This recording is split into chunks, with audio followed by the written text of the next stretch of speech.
Hello दोस्तों, कैसे हैं आप सभी। आशा करता हूं कि आप सभी स्वस्थ होंगे और अपनी अपनी स्टडीज में अच्छा कर रहे होंगे। तो आज हम इस वीडियो में बहुत ही इम्पोर्टेंट समर रिसर्च फेलोशिप और हम कहें समर ट्रेनिंग प्रोग्राम के बारे में बात करेंगे। जैसा कि आप सभी को पता है, CCMB which is also known as centre for cellular and molecular biology, CSIR की बहुत ही अच्छी लैब है। और इसमें समर ट्रेनिंग प्रोग्राम 2025 के लिए एप्लीकेशंस आ चुके हैं दोस्तों। तो इस वीडियो में हम इस ट्रेनिंग प्रोग्राम के बारे में डिटेल में डिस्कस करेंगे दोस्तों। और इससे पहले मैंने बहुत सारी वीडियोस इंटर्नशिप को लेके अपने चैनल पे डाले हुए हैं दोस्तों। तो आप मेरे चैनल को सब्सक्राइब करिए, शेयर करिए और रेगुलर विजिट करिए for update regarding training program and fellowship. तो चलिए दोस्तों, हम डिटेल में इसको डिस्कस करते हैं दोस्तों। तो अगर हम बात कर रहे हैं समर ट्रेनिंग प्रोग्राम के बारे में, तो एलिजिबिलिटी क्राइटेरिया क्या है दोस्तों इसके लिए।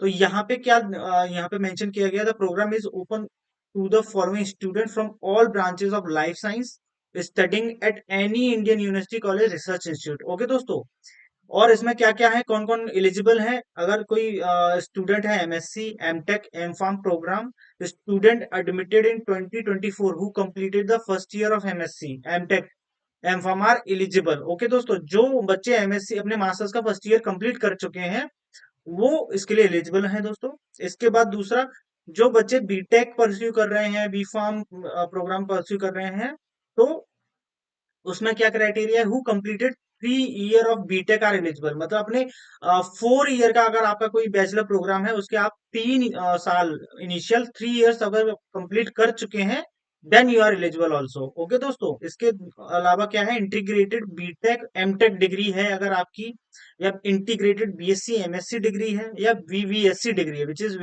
Bachelor in veterinary sciences. तो फिर क्या क्राइटेरिया है, student who completed the 8th semester of your course और 4 year of their studies are eligible दोस्तों। ठीक है दोस्तों। इसके अलावा BSc in bioscience 4 year program, student admitted 2022 who completed 3 year of BSc are eligible दोस्तों। तो कुल मिला के अगर मैं कहूँ, अगर आप मास्टर्स के स्टूडेंट हैं, आपने और फर्स्ट ईयर अपना कंप्लीट कर लिया है, देन यू आर एलिजिबल।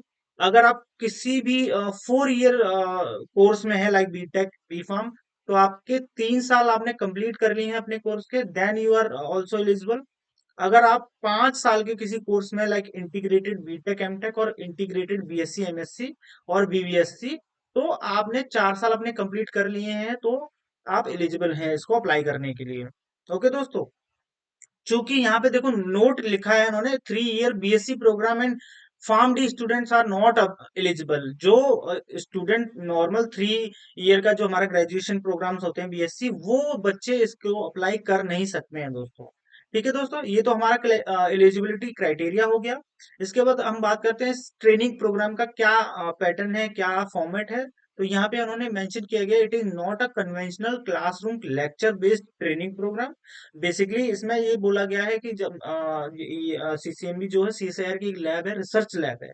तो आप ये सोच के अगर अप्लाई करना चाह रहे हैं कि it is only lecture based training program, तो ये लेक्चर बेस्ड ट्रेनिंग प्रोग्राम नहीं है। इसमें अगर आप सिलेक्ट होते हो तो आपको एक गाइड असाइन किया जाएगा, मेंटर असाइन किया जाएगा, जो कि उस इंस्टीट्यूट में सीसीएमबी का वो परमानेंट फैकल्टीज होंगे या साइंटिस्ट होंगे, और उनके अंडर में आपको एक स्मॉल प्रोजेक्ट करना कंपलसरी है। तो वही चीज इसमें मेंशन करी गई है।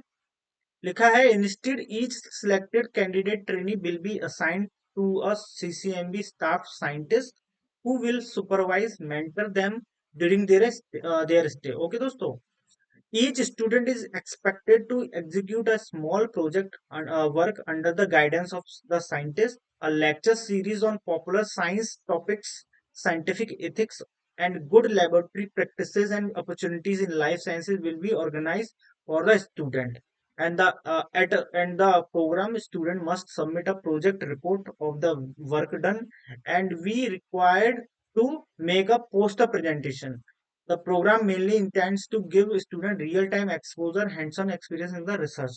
ठीक है, आपको अपने ट्रेनिंग के दौरान एक छोटा सा प्रोजेक्ट हैंडल करना होगा, कंप्लीट करना होगा, क्योंकि उसको आपको जब आपका ट्रेनिंग खत्म हो जाएगा तो आपको उसके ऊपर एक प्रोजेक्ट रिपोर्ट बनानी होगी और आपको उसको एक पोस्टर प्रेजेंटेशन भी बना के देनी होगी। तो इसके थ्रू आपको एक रियल टाइम एक्सपोजर दिया जा रहा है कि कैसे एक रिसर्च लैब में आप काम करते हैं। ओके दोस्तों, ऑल्दो यहाँ पे एक चीज उन्होंने और मेंशन करी है, although efforts are made to consider the statement of purpose research instead. तो दोस्तों बेसिकली आपको पता है, आप जब भी कभी अप्लाई करते हो किसी ट्रेनिंग प्रोग्राम के लिए, तो वो जनरली एक स्टेटमेंट ऑफ पर्पस मांगते हैं। मतलब आप किस टॉपिक पे काम मतलब अपना ट्रेनिंग करना चाह रहे हैं, किस टॉपिक पे आप अपना ट्रेनिंग प्रोजेक्ट परस्यू करना चाहते हैं। तो बेसिकली इसमें यही बोला गया कि वो कोशिश करेंगे कि जो स्टूडेंट्स ने अपना स्टेटमेंट ऑफ पर्पस या रिसर्च इंटरेस्ट दिखाया है, उसी टॉपिक पे वो आपको इंटर्नशिप कराएं या ट्रेनिंग कराएं। बट लिखा है कि of selected student it is generally not possible as the allotment are mainly based on the availability of working places in individual laboratories. Therefore, students should be ready to work in any laboratory of CCMB if selected, irrespective of their stated research interest. तो जैसा कि आपको पता है कि आप मान के चलिए, आपने अगर पैरासाइटोलॉजी या पैरासाइट में आपको इंटर्नशिप करनी है, तो इन्होंने यही चीज आपको यहाँ पे मेंशन करी है। तो हो सकता है कि आपको उस फील्ड में काम करने का ना मौका मिले, क्योंकि इसमें लिखा है अवेलेबिलिटी के बेसिस पे होता है कि मान के चलिए पैरासाइटोलॉजी की कोई लैब में कोई इंटर्नशिप की वैकेंसी है ही नहीं, तो वहां पे वो रैंडम आपको अलॉटमेंट दिया जाएगा। तो यही उन्होंने मेंशन किया है इसी में। एप्लीकेशन प्रोसीजर क्या होगा दोस्तों? An authorization letter from the HOD, Dean of the Institute, University College for the summer program 2025 should be submitted online. The names of the selected candidates will be posted on the CCMB website. It may be noted that no separate intimation would be sent to any candidate. Okay दोस्तों, एक list selected candidates की वो publish करेंगे अपनी website पे, अलग से कोई भी इंटीमेशन नहीं दिया जाएगा, लाइक मेल वगैरह कुछ नहीं आपको मिलेगा। ओके दोस्तों, and thus all applicants are expected to check the selection list on CCMB website and send their consent. Okay दोस्तों, जब आपका सिलेक्शन हो जाता है, आप सिलेक्टेड लिस्ट में आपका नाम होता है, तो आपको उसके बाद एक कंसेंट देना होता है कि मैं रेडी हूँ और I will be there for for the internship period. तो आपको एक कंसेंट देना होगा दोस्तों। इसके बाद बोर्डिंग और लॉजिंग का क्या है? CCMB will not provide any accommodation, student have to make arrangement for their stay during the training period. तो दोस्तों यहाँ पे एक चीज जो कि बेसिकली जब भी मैं कोई इंटर्नशिप का नोटिफिकेशन देता हूँ, तो मोस्टली मैं कोशिश करता हूँ कि आपको पेड इंटर्नशिप के बारे में बताया जाए। पर चूंकि सीसीएमबी कोई भी आपको स्टाइपेंड या फेलोशिप प्रोवाइड नहीं कराती है, फिर भी चूंकि ये बहुत अच्छा इंस्टीट्यूट है, आपके लिए ये बहुत अच्छी अपॉर्चुनिटी है, आप इसके लिए अप्लाई करिए। तो उन्होंने यहाँ यही मेंशन किया कि अगर आपको अप्लाई करना है और आप सेलेक्ट होते हो, तो सीसीएमबी कोई भी अकोमोडेशन आपको प्रोवाइड नहीं कराएगा, आपको अपने खुद के एक्सपेंस पे वहाँ पे स्टे करना होगा। ओके दोस्तों, इसके बाद important points to be noted. Okay दोस्तों, ये यहाँ पे क्या बता रहे हैं? Application for summer programme 2025 must be submitted online only. Online application form होगा। The duration of the programme is 60 days। Means आप ये जो प्रोग्राम है, ये 2 मंथ का प्रोग्राम है, 60 days 8 weeks। All candidate selected for the program must spend 60 days in CCMB without any break. Okay दोस्तों, तो ये मेक श्योर करना होगा, आपकी अटेंडेंस फुल रहनी चाहिए वहां पे। Request application for the program sent before this notification will not be consider. Any such candidate must apply again using the prescribed application format। तो आपको ऑनलाइन एप्लीकेशन ही भेजना है, वही कंसीडर किया जाएगा दोस्तों। Student must upload copies of marksheet grade obtain from 10th standard till date. आपको 10 से लेकर जो भी जिस अभी स्टैंडर्ड में है या जिस भी ईयर में है आप, तब तक का आपको अपने मार्कशीट अपलोड करनी पड़ेगी। In case the marksheet grades for the second semester और first year of MSc MTech and MPharm, six semester last semester for pre final year, तो ये आपको मार्कशीट अपलोड करनी होगी दोस्तों। जिसके बाद incomplete application will not be considered and will be rejected. Okay दोस्तों, academic excellence and a statement of purpose SOP will be considered to select the candidate। तो ये चीज आप बहुत ही इंपॉर्टेंट ध्यान दीजिएगा कि आपके एकेडमिक एक्सेलेंस के बेसिस पर और स्टेटमेंट ऑफ पर्पस जिसको बोलते हैं, जिसको हम रिसर्च इंटरेस्ट भी बोलते हैं, साइंटिफिक राइटअप भी बोलते हैं दोस्तों। तो ये बहुत इंपॉर्टेंट रोल प्ले करता है आपके सिलेक्शन में। तो इसके लिए मैंने अलग से एक वीडियो बनाई हुई है, how to write a scientific precise research topic या रिसर्च स्टेटमेंट। तो इसके जिसका लिंक मैं डिस्क्रिप्शन में दे दूंगा, आप वहां जाइए और आप वहां उस वीडियो को देखिए और एक अच्छा सा राइटअप लिखिए, क्योंकि इसके ही 50%, मैं बोलूं मोर देन 50% वेटेज आपके राइटअप का होता है। ओके दोस्तों, however the average chance of selection is less than 10% as the number of applications were we receive is usually high against few scientists। तो उन्होंने मेंशन भी किया है कि बहुत कॉम्पिटिटिव समर ट्रेनिंग प्रोग्राम है, तो इसके लिए आपको राइटअप बहुत अच्छा लिखना होगा। इसका वीडियो का लिंक मैं डिस्क्रिप्शन में शेयर कर देता हूँ, आप प्लीज उसको जाके देखिए। ओके दोस्तों, the institute decision regarding the selection of candidate which shall be final. Conversing in any form and bringing any political or otherwise influence will be treated as disqualification। तो ये चीजें कुछ आपको ध्यान में रखनी है अप्लाई करने से पहले।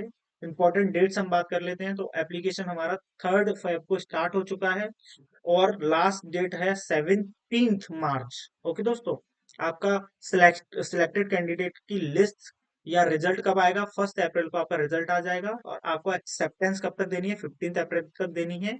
और आपकी ट्रेनिंग का जो टेंटेटिव डेट्स है वो आपका 15 मई टू 13 जून तक होगा दोस्तों। तो ये हमारा जनरल एक एलिजिबिलिटी क्राइटेरिया क्या है, क्या पॉइंट्स आपको नोट डाउन करने हैं, वो मैंने बता दिया। इसके बाद हम दोस्तों चलते हैं कि आपको अप्लाई कैसे करना है, और इससे पहले हम देख लेते हैं कि फॉर्मेट ऑफ ऑथराइजेशन लेटर का क्या फॉर्मेट है।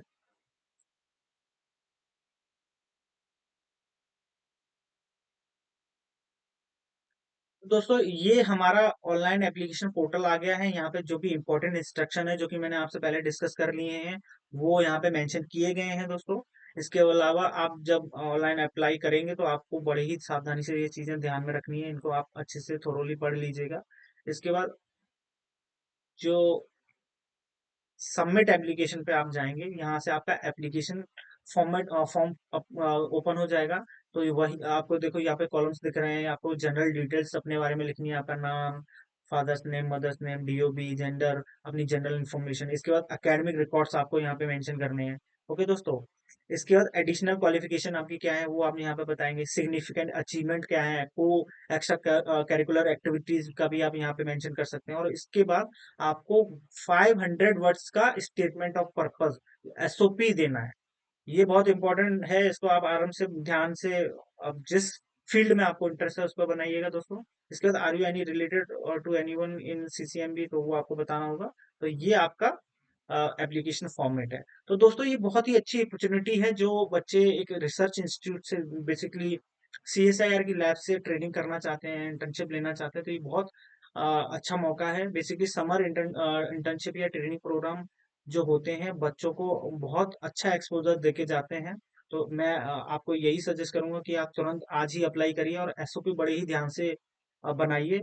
ठीक है, और ऐसे ही इम्पोर्टेंट ट्रेनिंग प्रोग्राम के बारे में मैं रेगुलर बेसिस पे अपडेट देता रहता हूँ। तो जो बच्चे नए हैं मेरे चैनल पे, वो प्लीज चैनल को सब्सक्राइब करिए, शेयर करिए और लाइक करिए। आगे हम मिलते रहेंगे ऐसे ही इंटरेस्टिंग वीडियोस के साथ। थैंक